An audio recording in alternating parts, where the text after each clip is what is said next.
অসমবাসী ৰাইজক মই মোৰ ফালৰ পৰা উৰুকাৰ শুভেচ্ছা জ্ঞাপন কৰিছো। প্ৰথমতে মাছ আমি ইয়াত কিনিবলৈ আহিছো।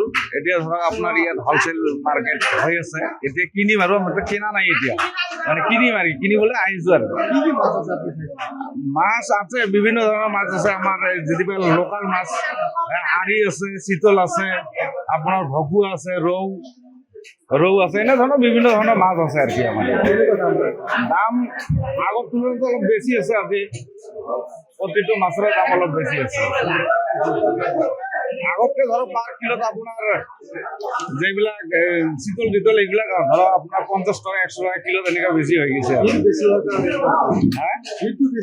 ভিৰটো বেছি আৰু উৰুকাৰ যিহেতু উৰুকাৰ বজাৰ সেইকাৰণে অলপ দামটো বেছি হৈছে। ঠিক আছে, ধন্যবাদ।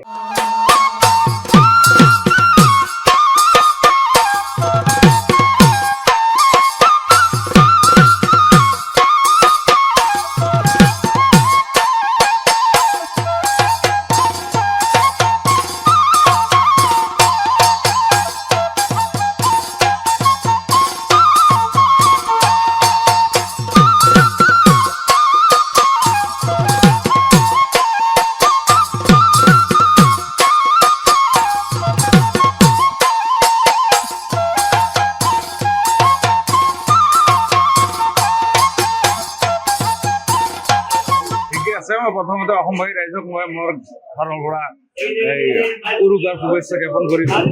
প্ৰথমতে মাছ আমি ইয়াত কিনিবলৈ আহিছো। এতিয়া ধৰক আপোনাৰ ইয়াত হলচেল মাৰ্কেট হৈ আছে, এতিয়া কিনিম আৰু আমি কিনা নাই, এতিয়া মানে কিনিবলৈ আহিছো আৰু মাছ আছে, বিভিন্ন ধৰণৰ মাছ আছে। আমাৰ যিবিলাক লোকেল মাছ আৰি আছে, চিতল আছে, আপোনাৰ ভকুৱা আছে, ৰৌ আছে, এনে ধৰণৰ বিভিন্ন ধৰণৰ মাছ আছে আৰু কি আমাৰ দাম আগৰ তুলনাত অলপ বেছি আছে। আজি প্ৰতিটো মাছৰ দাম অলপ বেছি আছে। আগতকে ধৰক পাৰ কিলোত আপোনাৰ যিবিলাক চিতল এইবিলাক ধৰক আপোনাৰ 50 টকা 100 টকা কিলো তেনেকুৱা বেছি হৈ গৈছে। ভিৰটো বেছি আৰু উৰুকাৰ যিহেতু উৰুকাৰ বজাৰ সেইকাৰণে অলপ দামটো বেছি হৈছে। ঠিক আছে, ধন্যবাদ। যিকোনো খবৰৰ বাবে যোগাযোগ কৰক 7099017330 লগতে 7099017110 নম্বৰত।